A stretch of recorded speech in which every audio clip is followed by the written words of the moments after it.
in there and a couple others. So, but with a team that he's got, I think you were wanting to play those games. Yeah, you need time. This team's got to get put together, and that was going to be valuable time for him. So what he said, he was not surprised by the move, but are you surprised what he said? No, here's why. Because I think I think the U of A has done a really good job of communicating with each other. Uh-huh. They're communicating with us from the standpoint of, things that are going on to get, kids back to school. And, Dave Heeke's been on our show a couple of times. President Robbins came on yesterday. I think they're kind of keeping people in the loop. Then when you hear that the USC athletic director, not just a coach, the athletic director said he was surprised by the decision to cut out the pre-January basketball games. You kind of wonder, what's going on in different places. Right. But, I think they would have had to let Sean know that this was happening. Sure. I think that we've talked about it 2 or 3 times on the show. We thought it was going to happen, sure, right? Of course. Right. Yeah. We had talked to a number of people who said it doesn't look like basketball is going to be played until January. So if the USC AD was surprised, then I got to wonder where he's been. Right. Or he just needed to say that. I mean, he's a new guy and stuff like that, but you still got to have an idea what's going on over there. Is there not communication going on with your president or what's the deal? Sure, or the basketball coach, because apparently the basketball coach knew. So, I don't know. I just think it's been this whole thing, you're just finding out a lot of stuff about a lot of people and about a lot of programs and how they work. Right. And it's really been, it's kind of like the blanket's been thrown back off everybody, and it's kind of like, okay, we're getting to. And the wizard is not what the wizard looks like. Yeah, that's a good analogy. We're getting to look behind the curtain. And the wizard is overweight and out of shape. Hey, so let me say, you've been in the business a while. I've been in the business longer than I like to say, but there's always more to the story. Right. There is. Some of it doesn't, from your notebook to the paper, doesn't get published. Right. Some things that we say or don't say purposely is not said. You think there's more to the story with all this? How does the West cancel and the East not cancel? I think this is about to tell us a lot about people's priorities. And I said this yesterday, not to be hoity-toity about it, about the schools out here. Uppity. And uppity, but, and the point was made in one of John Wilner's columns. The Big Ten and the Pac-12 have the best academics of all the Power 5 conferences as a whole. Mm-hmm. And you judge that by membership in this, I think it's called the American Association of Universities or something, which is a very prestigious organization that sort of, rates the schools. You have to have certain levels of research and education and all those things, all these pieces that determine what's a good school. 13 of the 14 Big Ten schools are in it. 9 of the 12 Pac-12 schools are in it. 5 ACC schools, 4 Big 12 schools, and 3 SEC schools are a member of this organization. What that tells me is, and with all due respect to anybody from any of those leagues, is that there are smarter people at Big Ten and the Pac-12, and I'm just going to say that. And when I say that, the University of Arizona president is also a heart surgeon. You've got a school like Stanford that none of the other leagues can match in terms of academics. I'm going to hang with the guys who I think are a little smarter. Sure. If you want to call in and disagree, 790-2040. Feel free to. I know one guy out there, a former boss of mine, who's ready to punch me in the face over that statement because he's from Alabama, and I think he pretty strongly believes that they should be playing football. Yeah. But again, as I said to a Twitter follower last night, I'm going to listen to the heart surgeon. Sure. If you're going to go to a guy who knows the ponies, you're going to bet what the guy with the ponies knows. Right. And I'm going with the heart surgeon. We had him on our show yesterday, Dr. Robbins. The podcast is up on our website. And made some news today, which is good. By the time we got to the end of that, I completely understood why they did what they did. And I'll tease you. Well, I'll tease you when Dave Heeke comes on. But you were disappointed. I mean, come on, you're a big fan. You wanted to see football. You love football, tailgating specifically, the fanfare and all that. This feels awful. This feels awful. I was trying to figure out what it feels like, and today feels like the day after a loss to Arizona State in football. Really? That's how bad it feels. Wow. And I'm telling you that it's hard for me to explain how that is around my house. Yeah. But I'm just telling you that's a bad feeling. Mopey. And for those of you who have been huge basketball fans, a loss to ASU in football feels worse than any NCAA basketball tournament loss. Yeah. In fact, I was with my mom today. She says to me, "So what are you going to do? No sports?" I'm thinking, enjoy my life. It's the first time since I've moved here 33 years ago that I won't have anything to do in the fall. I know, but I want something to do. Yeah, I think. Yeah, I might go take a hike or something. I picked up this gig back on May 1st, thinking we were going to be having lots of fun by now, Steve. We are having fun. What'd you get me into over here? Come on. The funny thing is, we kind of don't talk about sports, which is fine because we have great guests like the one we're going to have now. Very informative. We're going to talk about the future, obviously, of what's going to happen because they have a lot of stuff to do, a lot of work to do. And don't get me wrong, Steve. I'm having fun with you. This is fun. I look forward to coming in here every day. But it sure would be nice if we were just a few weeks away from talking about, a college football season. The next game. Right. Would you mean to tell the bubble at the NBA is not good enough for you? Yeah. I'm going to try real hard not to give, Dave a hard time because I know I believe they made the right decision. But, I want to find out from Dave Heeke, what now? I think that's the next question. What now for athletics? Sure. We got the lowdown yesterday on how they made this decision, why, and what went into it. From Dave, I want to know, okay, Dave, what's it look like for, I'm Joe Fan over here. I'm football season ticket holder. I go to all the basketball games. I love going to High Corbett for baseball. When I can get into a softball game, I go to a softball game. What now for everybody? He's getting it from both sides or all sides, fans, right?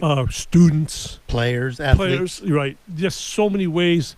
These guys are not the most popular people right now. Well, I think you have to you have to be confident in the decision you made. No question. The decision's been made. I know there's a lot of people, a lot of national people saying, Pac-12 and the Big Ten screwed this up because these other schools are going to play. Well, let's see if they're saying that a month into the season and there's all these outbreaks of COVID on some of these teams. I know a lot of Facebook relationships are great in the first week. They're not there at the end of the month, baby. I'll be interested to see. I'll watch their football. If those conferences are playing, I'm watching. Let's take a break before Tom yells at me about relationships on Facebook. Here on 1030 The Voice.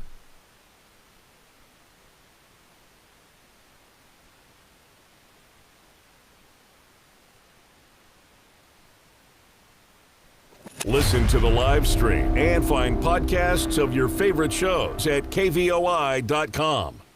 Where you bank really does matter. Hughes Federal Credit Union is proud to be recognized by Forbes as one of Arizona's best credit unions 3 years in a row. This national recognition highlights our commitment to high-quality products and services, our customer service, digital services, and financial advice. At Hughes Federal Credit Union, we offer low rates on loans, lower fees, and many free services. Make the switch. Join Hughes today. Visit hughesfcu.org/best. Certain restrictions apply. Insured by NCUA. There's a place in our house. For 70 years, Benjamin Supply has been keeping Tucson flowing. Hygiene is our business. We help you achieve extreme clean. Minimize germ spreading with a hands-free sensor faucet. Forget the paper panic with a washlet seat. And speaking of waterworks, a big thanks to plumbers for their essential efforts during this health crisis. Shop our downtown showroom by appointment. Call us at 777-7000 or see all the products online at benjaminsupply.com. Thanks to Benjamin Plumbing Supply. Camille Rivas Rutherford with Coldwell Banker Realty has been one of the top producing real estate agents in Tucson, Oro Valley, Marana, and Vail for more than 20 years. Let her help you find your dream home in southern Arizona. Her passion and enthusiasm for real estate has helped her become one of the most respected and trusted realtors in the area. And she was recently named a recipient of Coldwell Banker's 2019 International President's Circle Award. Camille's approach to sales and marketing and selling or buying a home is second to none. Give her a call at 520-250-5192. Trusted local news and talk. All day, every day. 1030 The Voice.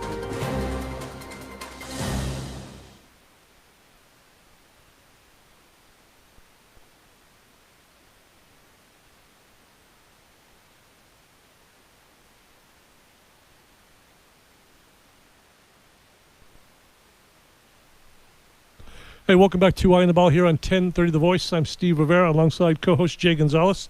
And we're waiting for Dave Heeke in September. Are we waiting for September? We're waiting for January now. Oh, man. Yeah, September's not going to be as much fun as we thought it was going to be, is it? No one will be more affected than Dave Heeke, who's on the line now, the AD at U of A. Dave, thanks for joining us. Hey, guys. Good to be with you tonight. What in the world? Yesterday must have been crazy, but we want to kind of know what's next on the agenda now that you got that out of the way, at least for the next 4 months. What's next? Hey, we take it a day at a time. We just keep moving ahead. 2020 has been an interesting year, that's for sure. I think we're all going to look forward to putting this one in the archives and starting to move forward. So, but I think the vote yesterday and our direction as a conference gives us something to look forward to and to begin to plan around and to begin to work towards. There's just, there are just so many moving parts. I'm sure we'll talk about that, different things, national perspectives, all of that's going on. But we've we know where we stand now, and we're gonna build an outstanding environment for our student athletes and get them ready for the spring. I think gives us a good chance to pause and really learn some more things and be prepared. So when we do turn into next year, that we're ready to go. Wait, Dave, once the decision was made, you said, okay, it's done. Was there any level of relief that you kind of have a better sense of the picture, in front of you? And you know how those things are. Sometimes you know bad things coming. When it finally happens and it's done, okay, now let's move on to the next thing. Was there any of that with you?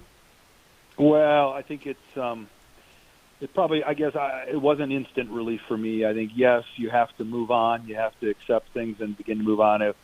For me, it's just to have gone through some of this in the spring with our student athletes, the uncertainty when we had to shut down in March, take away their season, don't have answers for them right away when they want to know about their eligibility. When are we going to play? Can I play for a championship? For me, it was gut-wrenching. You can see the train coming a little bit, but you can't really do anything, and it's going to hurt when it gets there, and it did, and it still hurts for me because I just feel really bad for our student athletes and our coaches that work so hard, and our staff, quite frankly. We've been working at this thing for 5 months to get ready to go, and then it's more delay. So that was hard, but I will say that's what we have, and we're ready for it. I think it gives us some opportunity to get some air and be ready and move forward. You have more than 500 student athletes, I think. You can correct me if I'm wrong. How are they told the news if they hadn't already known, I guess? Do you get them all? How does that work? Yeah, what we've done is we've gone individually, team by team, and talked to them on a Zoom. I've been on those, just trying to share what the decision was, how it came about, what the factors were, why we did it, and then what our commitment is to them as they come back. Because we're full go. We are moving forward. We're bringing our student athletes back. We have, re-entry plans for every team. Today we were giving physicals to our volleyball team and our soccer team. Our football players were still here, and they're working out. So we're still moving forward. And other teams kind of through the next several days and weeks as we get, into school, start to come back and report. And so it's a move forward for us. It is definitely all systems go, and with a preparation for January. And I don't like to call it spring, but really January to begin competitions and seasons. And boy, we're going to have a lot of events to see and do in the winter and spring. That's for sure. No sleep for Dave Heeke. I'm going to cook hot dogs, take tickets, everything. I'll tell you, the guy that I'm worried about is Brian Jeffries. He's the one that I'm worried about because I just found out he's way older than we thought, and now he's going to be doing some double duty and stuff like that. I'm a little worried about Brian. Well, I'm glad we can laugh a little bit about it. tough, but you're right. Yes, there is some clarity now and some opportunity to move forward, push forward, plan, begin to step this thing out. So, Dave, as you talked to the athletes, what were some of the questions that they had? What were the primary questions that they had as you were breaking this news to them? Yeah, and most of them knew, obviously, because the vote had taken place, and the media and social media, they get this stuff so quickly now. But to really clarify it with them of how and why we did it. And again, I know you've talked to Dr. Robbins. You've heard this in the media through other outlets. First and foremost, it's about their health and safety, their well-being. We have to make those decisions. These are someone's sons and daughters and grandsons, granddaughters. This is an important thing, and they've been those people have entrusted those people's lives with us, and we've got to make the right decisions. I'm fully supportive of that. At the same time, they were concerned. What does it mean for me? When are we going to play? Can we train? Can I come back to campus? What are they going to be like when I go into the facility? Is my eligibility okay? What about scholarships? What happens if they shut down again? When are the championships going to be? All of those kind of things. And then really they want to know about their safety. Tell me more about how you're ensuring that we're safe and what you have. And I'm really proud to say what we have at Arizona is very special. Our testing program, we have led the country in this. The environment for our student athletes is incredibly safe for what they are doing, the workouts that they're going through now, but the protocols we put in place and the testing is phenomenal. I think what it's about really is taking that next step, and we're just not there to take high-intensity practice, high-intensity contact, game competition type of stuff. We're not there yet, and that's really what this centers around. We can still lift weights, we can still condition, we can still be involved in some sport activity, but not that real high-risk, high-contact stuff. We live in a time where you say yes, the people who want you to say no argue. You say no, the people who say yes who want to argue. This is a no-win situation, no matter what decision you guys would have made, I'm sure. You probably getting it from all sides, and how is that for you guys? Well, sure. Anytime you make a real difficult decision, there's people on both sides. And, I think we all know that this pandemic has, in many cases, become politicized, and lots of people have strong opinions of what we should be doing or how we should be doing it. I know we relied on science, good data. Some people don't believe in that. Well, there you go. So you get a differing opinion. Yes, and that's what our country is about. Yeah, it's hard, but again, we go back to, and Dr. Robin and I go back, it's our responsibility to make decisions that are in the best interest of these young men and women and their safety and health. So, Dave, let me ask you a couple of things, and I don't know if you guys have even gotten to this point since this decision was just made, but as it relates to both football and even basketball, because I think everybody's made the assumption that if basketball can't start until January, that it's going to be conference only. Is there a potential to have any non-conference schedule in either sport, women's basketball as well, or any of the sports, to be able to, okay, since we're going to go in the spring, can seasons be extended? Will March Madness be in April to allow more games and to try and recover some of this the competition first for the athletes, but also some of the revenue that's being lost?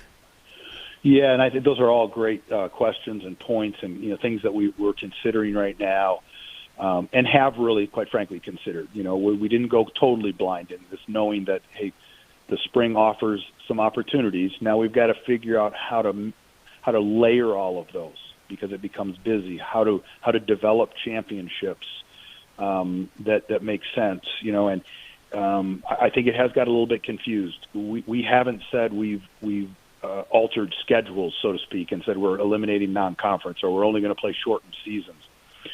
We haven't gotten to that point yet. Okay. And I think there's we would like to play a full basketball season or a season with non-conference games. We think that's really important for the game itself, but really for the Pac-12 and for Arizona basketball and the brand and the national attention. Those games with non-conference opponents and cross-conference kind of opponents are really important. key Power 5 opponents are really important. So we'll work on that, and that's to come. I think we can pause and teams can focus on getting ready. How we schedule that out still is going to take some time to work out. But the goal would be to have full seasons of some level, full seasons, and have championships. One of the big things that I've heard in the last couple of days is how in the world can universities have spring football in whatever capacity and then turn around and come back and play 3 months later to start a new season, 3 months, 4 months later, thinking that their main reason is health and safety and all that. What's the thinking behind that? Well, I think that's an excellent point, and certainly as athletic directors, our coaches, we're all having conversations about that. Our medical teams have talked about that. This really is a 2-year or season issue now, so we're going to have to look very closely at how we lay out a spring season for football. And believe me, we want to play that. That's our intention in the Pac-12 is to play that. We're going to play a spring football season. And then give so then that means our summer, our traditional spring obviously is going to be different. Our summer training and workouts would need to be different. And then I think we'd need to look at the fall. Is it feasible to start camp the first week of August or sometimes last week of July, or do we need to push that and maybe start the season, a little bit later, right, a week or two? So, not going from what could potentially be January, February, whenever we would start. You go through April, May, and then you're looking right at June and July, and then boom, there you are in August. So you've got to give some downtime and some recovery time. I think it's doable. I do, but we've got to be very cautious and do it the right way and how we schedule it. I don't know if we can have 2 12-game models, right. Spring and the fall. So we've got to be cognizant of that, and everyone around the country is having those kind of conversations. But we've got to do that for our other sports as well. Here we have soccer, we have volleyball, our cross country athletes. Same thing. They're going to roll right back and want to come back to the 1st of August. I don't know if that's reasonable, so we're going to have to look at that real closely. Real quick, Dave, are you able to stick around after the break? Yeah, for sure. Okay, one quick question. Then we've got about 30 seconds. When did you know that this was going to be the decision? I mean, how far ahead did everybody have a pretty good sense this is what it is? Well, I think, and we can talk a little bit more, I guess, I think these things have been changing so rapidly, almost day to day. Literally 1 week ago, we were moving forward, doing all the things that we wanted to do, and then it really started to trend. And we really didn't know, I don't think, until the president's officially voted, but I might say 24 hours. Before that. Now, again, you could see that train out there coming. Right. We were thinking, hey, maybe we can slide over and take the tracks over here, but we never got there. We'll take the break real quick right now and come back on the other side, talk to Dave. Thanks. CBS News at the top and bottom of every hour. 1030 The Voice, Tucson's trusted local news and talk.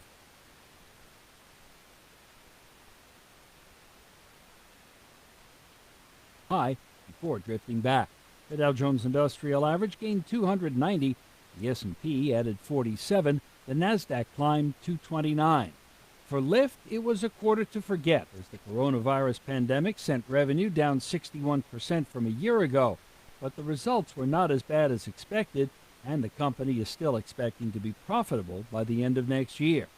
Cisco Systems gave a lackluster sales forecast for the current quarter as it reported quarterly earnings. The network equipment maker posted better than expected results for its latest quarter, earning $2.6 billion. United Airlines is betting that Northerners will want to escape the cold this winter despite the pandemic. It's adding nonstop flights to Florida from 7 cities, including Boston, Cleveland, Columbus, Ohio, and Indianapolis. Larry Kofsky, Bloomberg Radio.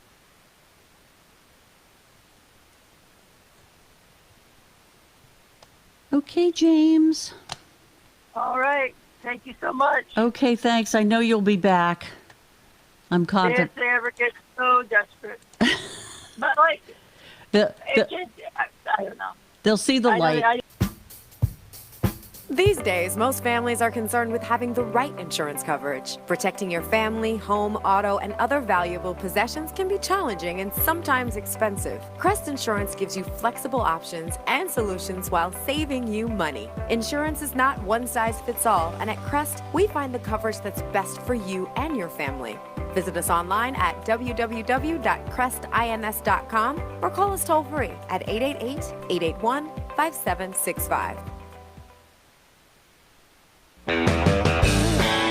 Hi, I'm Ron Hess from the Window Depot. You know about our great prices and our biggest inventory on windows and doors? Well, now the Window Depot is the place for all your kitchen cabinets. And that's not all. Now you can get granite countertops at the Window Depot.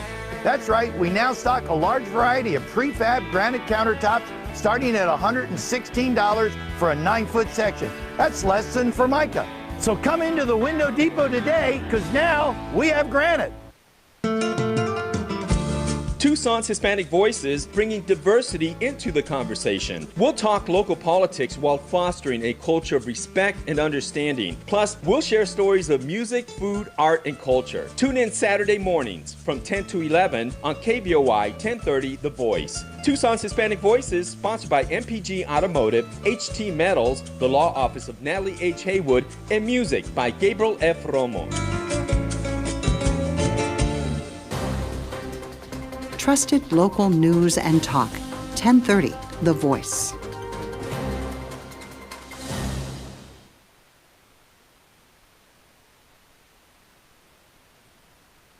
Hey, welcome back to Eye on the Ball here on 1030 The Voice. I'm Steve Rivera alongside co-host Jay Gonzales. And on the phone, we have UA Athletic Director Dave Heeke. Dave, so on March 12th, I think that was the day, it was surreal for me. I'm sure it was surreal for a lot of people. College basketball was about to end. The next day, I think it was no Pac-12 tournament, no NCAA tournament. That was just a huge moment. How does that compare to yesterday? Oh, wow. It had a lot of similar feelings to it. And again, much like when we were in Las Vegas, we had completed our first round of the, first game in the tournament. It was cascading so quickly. Things were changing so quickly. And that's kind of how this felt and really how this came together. Things rapidly changed within less than a week's time. And so lots of similarities to it. I think it was disappointing because we thought we were going to come out of this. Yeah. We've been in it for 5 months, and so it was maybe another gut punch that probably hurt a little bit more because it does take some air out of you. But again, we can't sit around and pout or feel sorry for ourselves. We got to keep moving on because we want to allow these young people to have a great experience here. So in that regard, Dave, let's talk about the fan experience because I'm one of them. There's a lot to do, obviously. So what's the approach? What are the first things you got to do for fans? I saw you put a letter out yesterday, and it basically said we're going to get back to you. But what's the order of business now for fans who have season ticket money in their accounts? Fans who want to know how much basketball is there going to be, all that kind of stuff. How are you guys going about this? And I'm sure it's a lot of stuff. Yeah, it's a lot of stuff, and I think what's most challenging for us and disappointing is normally we're very, structured, organized, certain with what we're going to do, and we don't have all the answers. But we wanted to, at least communicate the decision's been made and that we are working on those things. We've communicated to our ticket holders, several times about their options, and those still exist. They can ultimately, if they'd like, you can roll it over to future ticket purchases, make it a complete donation to the program, and help us through this difficult time. Or if they need, we are honoring refunds. But we've got some work to do to plan what the spring will look like, what a basketball schedule will look like, how many games, what the capacities can be, really refine that, and then be able to give folks, some real concrete information so then they can make those decisions. But we're always going to do everything we can to allow our fans to make the decision that is right for them. We respect the uncertainty and the unknown, and maybe some people's decision to say I'm going to sit it out this year. But we haven't heard that a lot. I mean, most people I think are really craving the opportunity to come back. So we want to try to figure out how to make that happen.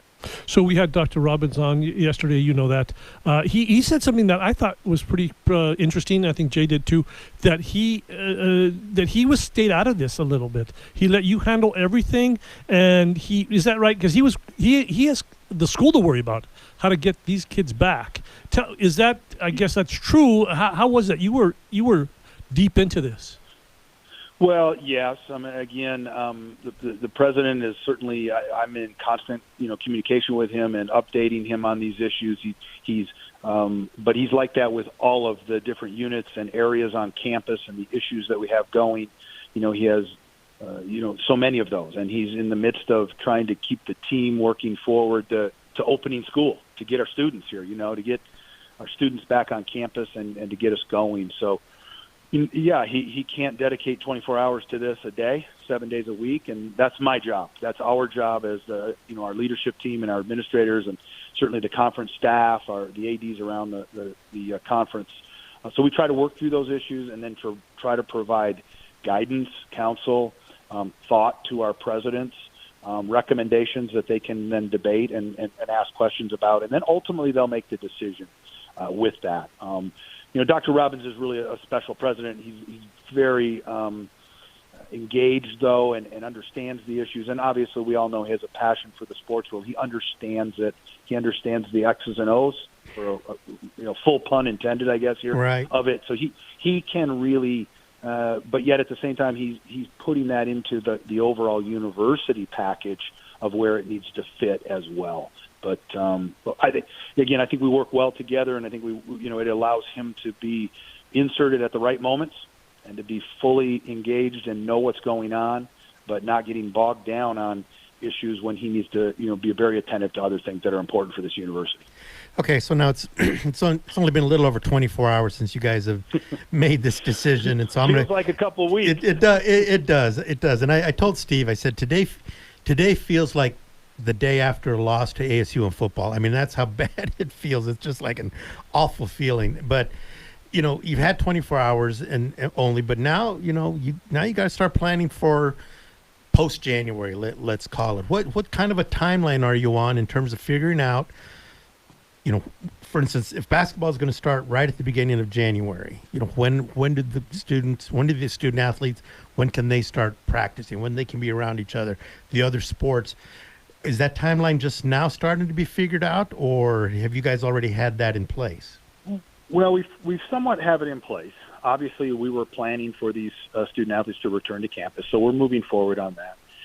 All the student athletes to one level or another can be involved in athletic activities. It might be just voluntary. It might be 8 hours a week workouts and conditioning.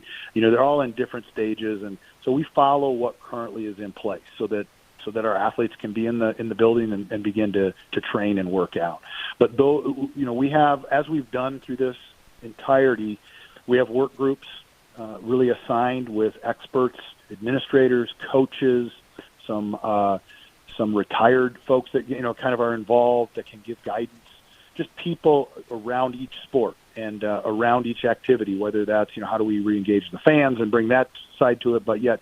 Okay, we have a basketball work group with our coaches on it, strong administration, ADs, so that we can, continue to plan forward. That has been in motion since we shut down.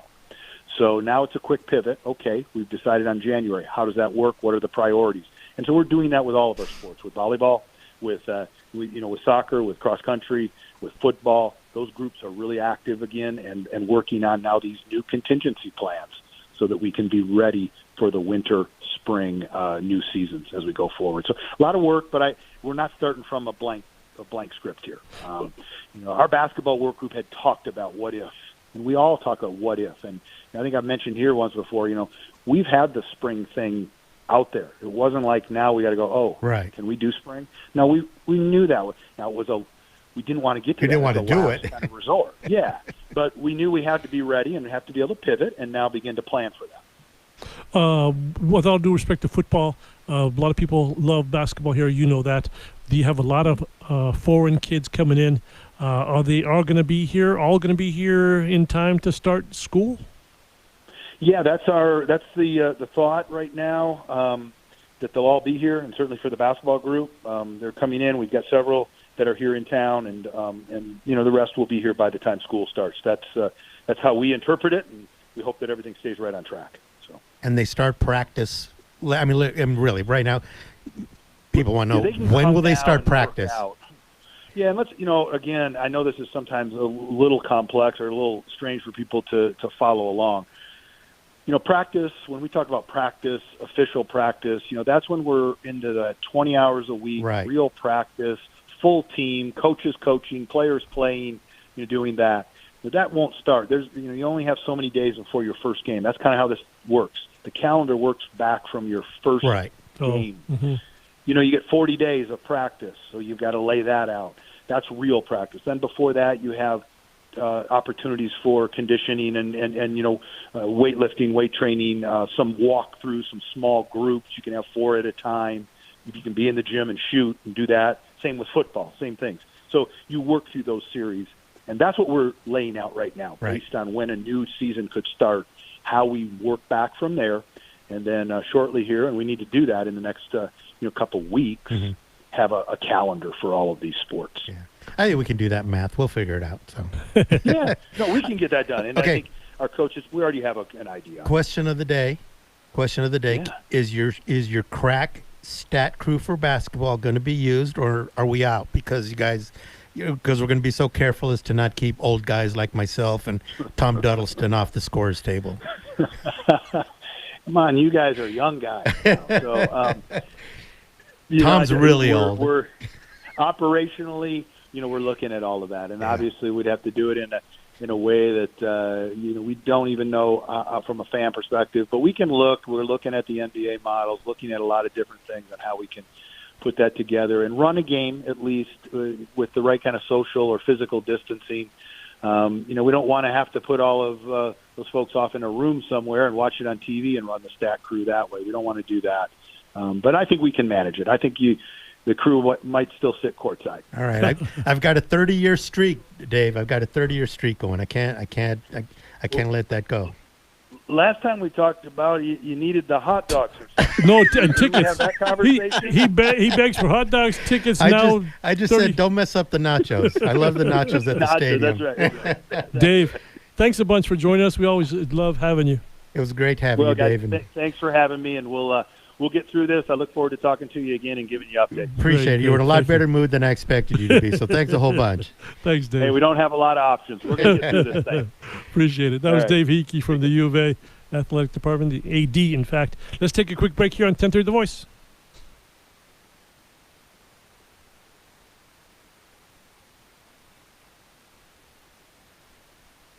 We have lots of ideas and even some solutions. 1030 The Voice. There's a place in our house. For 70 years, Benjamin Supply has been keeping Tucson flowing. Hygiene is our business. We help you achieve extreme clean. Minimize germ spreading with a hands-free sensor faucet. Forget the paper panic with a washlet seat. And speaking of waterworks, a big thanks to plumbers for their essential efforts during this health crisis. Shop our downtown showroom by appointment. Call us at 777-7000 or see all the products online at benjaminsupply.com. Thanks to Benjamin Plumbing Supply. With the reopening of the economy, it's back to business for Tucson, and there's never been a better time to advertise. You've probably been considering it for a while, but there's a lot of questions. At 1030 The Voice, we can help you every step of the way, from creating an effective and affordable advertising schedule, to crafting your message, to creating the perfect commercial with our Addy Award-winning production department. Call General Manager Patty Ruiz at 791-7208 and let 1030 The Voice get to work for you. It could be the best years of your life. In retirement, you'll finally get to do what you want to do. Travel, golf, spend time with the grandkids, or just relax at home. But you have to plan for it. Start by tuning in to John Hagenson every Saturday morning at 7 for Rethink Your Money with Keystone Wealth Partners. Make retirement the best time of your life. Tune in Saturday mornings at 7 for Rethink Your Money with Keystone Wealth Partners and John Hagenson. Keystone Wealth Partners is a registered investment advisory firm. This is The Voice, 1030, Tucson's trusted news and talk.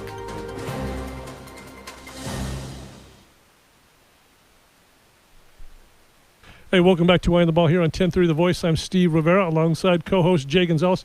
And now on the phone we have Carrie Cecil.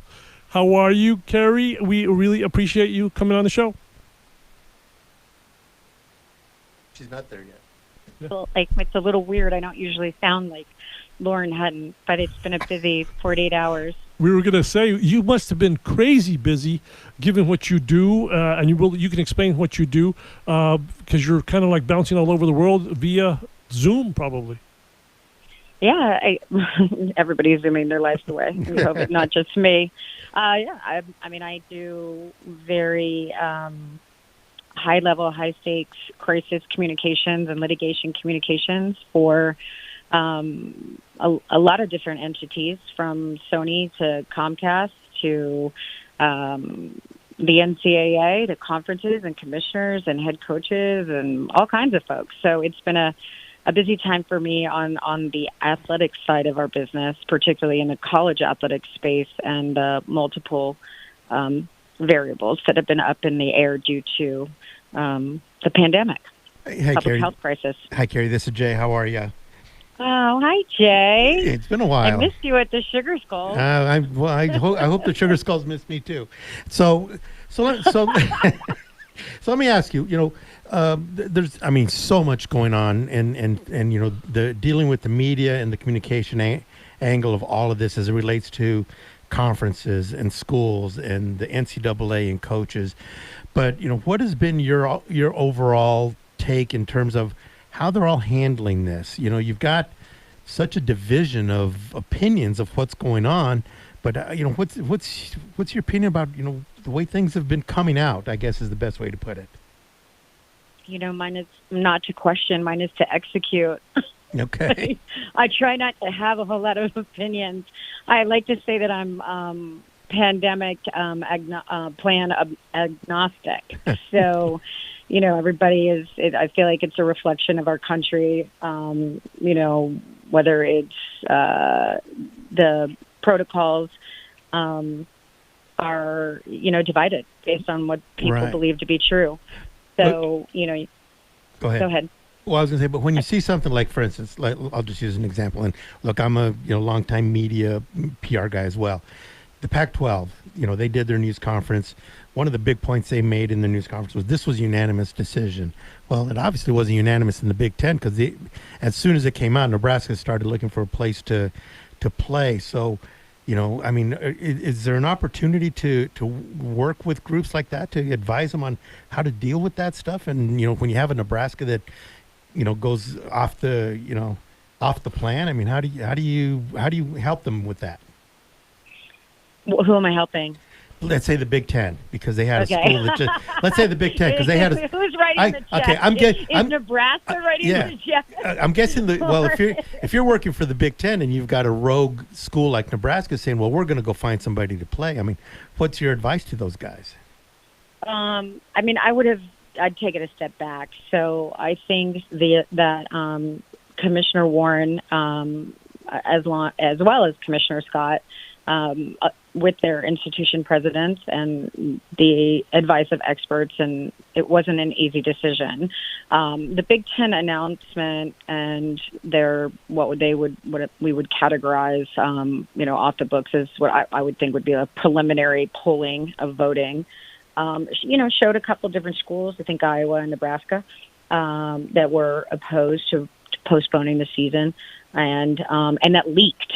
And it leaked, and so for 24 to 48 hours, what we saw was the ability of a one-sided, really, depending on how you look at it, uninformed, because they didn't have the information about why decisions were being made, mob on social media, you know, gang up on them. And, I mean, I had many national journalists say to me, I don't know how they do it. And, you know, is the Pac-12 going to follow, and all those types of things. So helping them would have been maybe coming out swinging a little bit stronger from the get-go about the health and safety rationale, the information, particularly in the Big Ten, about myocarditis and their experience with that. And, I mean, let's, not forget that the Northwestern football coach, who was the Big Ten Coach of the Year in 2020, Randy Walker, died at 52 years old after having myocarditis for 2 years. So you have, Maryland, who lost a student athlete on their campus. So you have people that are, really understand the health and safety issues when it comes to student athletes and coaches and staff. So, I think I would have come out swinging a little stronger, and I would have come out earlier. I think they just waited too long. And, and now it's really, you're seeing some schools get in line, and it's not, like when Mr. Delaney was there, where he may have been a little bit more aggressive with the schools like Nebraska, and what they can and cannot do. And if, about playing outside the conference, it's all in the fine print, the devil's in the details, as they say. But, there's reasons there's contracts and those $50 million in TV money. So we'll see. We'll see what happens. Right. Well, you have 2 of the Big 5 out now as of yesterday. 3 others still out there trying to hold against hope. Yeah. You think there could be a 5 for 5 eventually? Here's what, I look at, the reality is, what is, what's common and about and easy and what is divided with the schools. Why are some schools opting in and some schools opting out, right? So, I think the commonality between all of the Power 5 conferences is the health and safety of their kids. Mm-hmm. And I think they're all highly disappointed because they know, ideally we all want to see football. There's no one, everybody says there's no one who wants to see it more than me, but trust me, I got a lot of skin in the game. So, and so I think that both the decision to play or not to play, or the likelihood of bringing, kids on to play is catastrophic. It could have catastrophic results. Take Texas. Right, if they don't play, if the Big 12 doesn't play, I'm really bad at math, but I think the revenue for the athletic department is like somewhere around like $20 million, and I think about 150 of that comes from football. So if they don't play, that's 70% of their income. That puts them at about that's $137 million in the hole. So you have schools like Utah. Like Mark Harlan, who's amazing at saying, they're going to take a hit from football, like $50 million. So there's, whether it's the fiscal sides, right, or the health and safety, I think they all recognize that it's not a good deal, right? But I think the divide comes from, like, for the SEC, who, it's haves and have-nots. There's a lot of, we're going to test 2 times a week during competition. We may have a third test and rapid results. They can fly private. Are they testing their airline pilots? What do they do when a kid gets a fever on the road of 104? Do they life flight them home? They have the ability to clean their facilities with like electrostatic backpacks and these fancy bipolarization technology that go in their, HVAC units. So,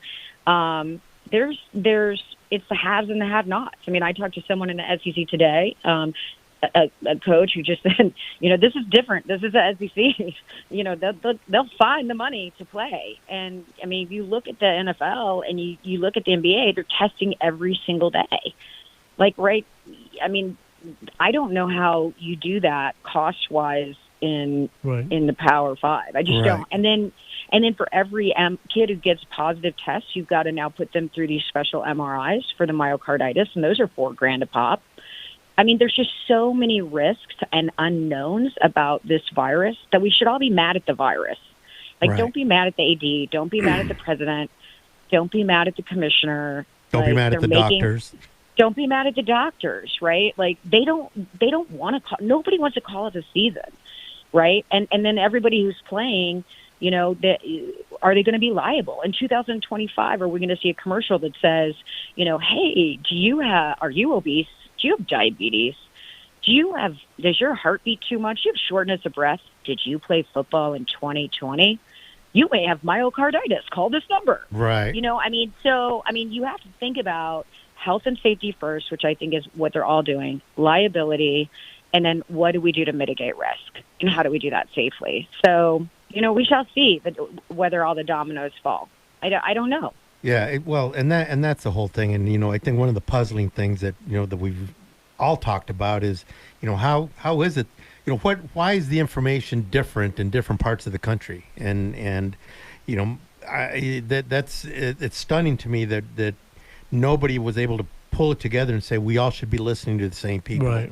And figuring it out that way. Well, there are guidelines, right? So every conference, I'm on Zoom calls with conferences. I'm on Zoom calls with coaches. I'm on Zoom calls with the parents of players. I'm on Zoom calls with the medical teams. I'm on Zoom calls with task force. And there are very universal standards because I have 20 pages of Q&A for, athletic directors or institution presidents that, okay, well, what are you doing to clean that? Or how are we traveling this? And in the testing, there's certain things they're all following. So I agree with you that, but there's CDC guidelines, right? There's even the NFL. Okay, so take the NFL today. I think that they came out and informed all the clubs that they needed to test every single day, tier 1 and tier 2 personnel, and for the first 2 weeks of training camp, and it had to be less than 1% positive to continue. So how do you do that in college athletics without a bubble? And they're really there's no real bubble when you have students, right? They're students. They're not professional athletes. It's not like, the Ultimate Fighting Championship where Dana White went and bought a island in Abu Dhabi. No, he did. He bought an island. Oh, I know. It just cracks me up. He was like, what are we going to do? And he's like, and everybody thinks he's crazy. And he's like, let's buy an island. And, and it becomes by island. That is a real bubble. Yeah. NFL players and NBA players go home to their wives. They stay in a bubble. They understand, and these are kids that, on multiple calls, we've called it the year of the house party. Yeah. Because you're not going to see the fraternity parties and sorority parties, and you're not going to have the bars open. But so it's going to be the year of the house party. And so, it's just tough for, my heart just breaks for so many of these stakeholders that are getting, arrows shot at them. Right. Right. So, Carrie, exactly. Carrie, thanks a bunch for joining us. Carrie, that was some great insight right there. We do really appreciate it. It's just been a nutty time, and it's sure a nutty time for you, and I think you're probably going to be a little busier for a while. Oh, well, the good Lord willing and the creek don't rise, as my grandma used to say. So y'all bear down. All right. Thank you, Carrie. Thanks so much, Carrie. Have a great weekend, and keep supporting our cat. And give our best to your husband, whoever he is. Of course. I'm going to go in and give him a big kiss. He just I will. Thanks a bunch. Thanks, everybody. Thank y'all. Thanks, everybody, for listening to our show today. For Jay and Steve, we'll be back tomorrow. We'll be back tomorrow. We'll see you. KVOI Cortero, AM 1030, the voice